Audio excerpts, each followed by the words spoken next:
Bismillahirrahmanirrahim. CECnews.com acquired the internal memorandum, the memo, okay, and they published this article today on their website. And memo, I'm not sure about the date of the memo.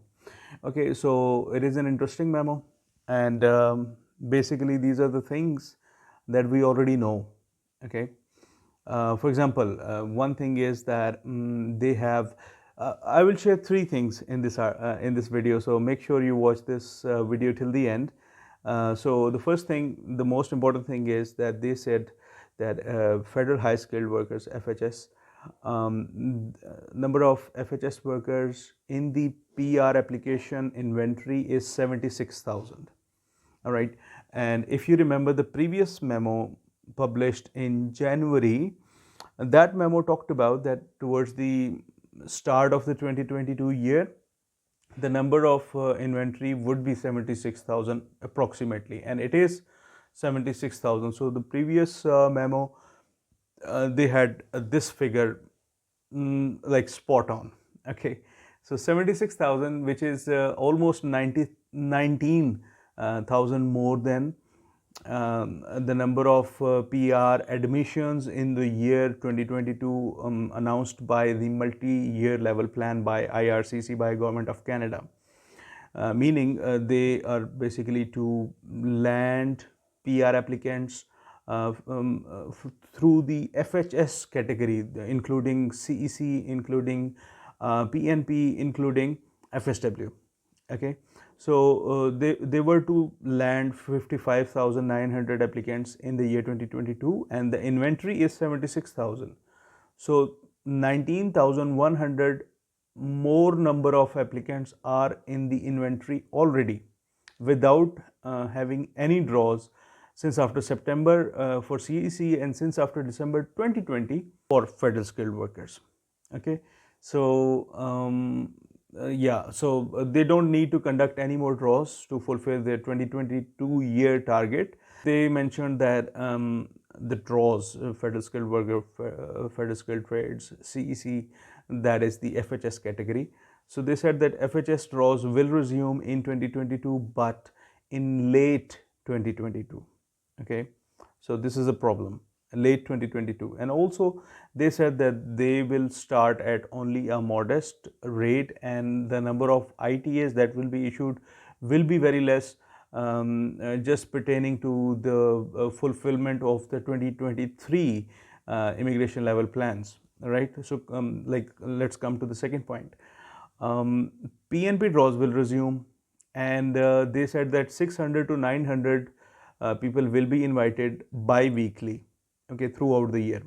So if we take an average of 1500 PNP ITAs in a month, okay, that is around 18,000 PNP ITAs in the year 2022. Okay, and 18,000 ITAs, how many applicants would be there? Maybe 25,000, maybe 30,000 applicants, number of people for each ITA, because we know that 1.5 is the average. Or for example, I have a PNP ITA and I have a family of 4. Okay, like we are 4 people who are waiting for our PPR. Okay, so that is 1 ITA equals to 4 number of people.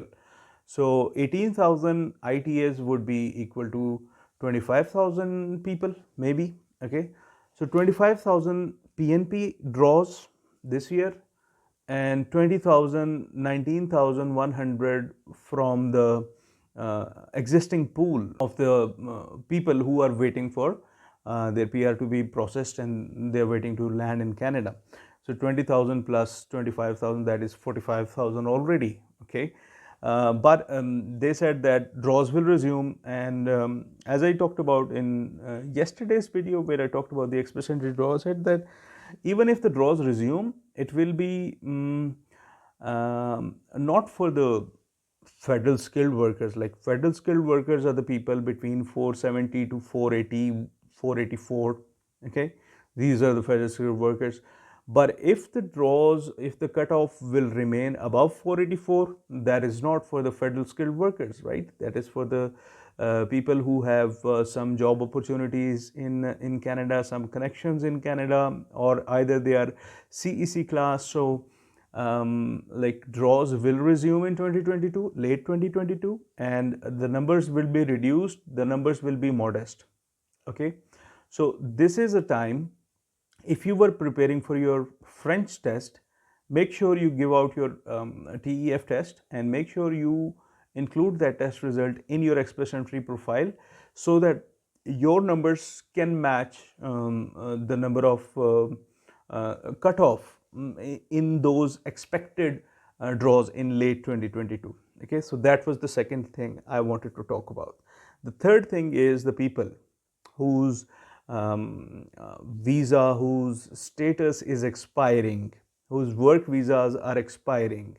So IRCC only said in this memo that we need to increase our level of communication with those people. Okay, and so not a very promising thing to be said by IRCC. They said that if they have to go back to their country, they will need to wait for the draws to resume and match their CRS with the selected CRS. So like in my opinion, that suggests that the points for your human capital must be very high if you want to get selected in late 2022 draws. If you're a CEC candidate, even if you're like the memo says, if your if CEC draws were to continue, you wouldn't be able to match the score because not everybody with expired work permits have the human capital that will be depicted in those draws. Okay, like this is the what do we say, comprehension of the line what was said in the memo. So these are the things that you need to consider. I've been saying that CEC draws will resume, and now if they resume all program draws, I hope so. Essentially, it will mean CEC class only draws unless they reduce their CRS to 478, 479, 481, which is highly unlikely. Looking at the number of people in the pool, there are 5,800 people above 500. Like the numbers are huge, the numbers are massive, and let's see what happens. Let's see what happens. Still, this is not a news. This is not something announced by IRCC that okay, this is what's going to happen. We'll have to wait and watch.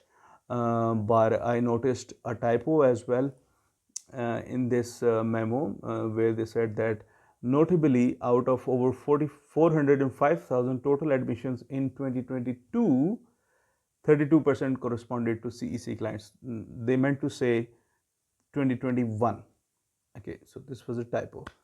Apart from that, I hope Kubair Kamal will make a detailed video on this. So I just wanted to highlight these three things. Okay, so if you are into these memos and if you're into these anticipations and expectations, then I would say that don't keep your hopes high.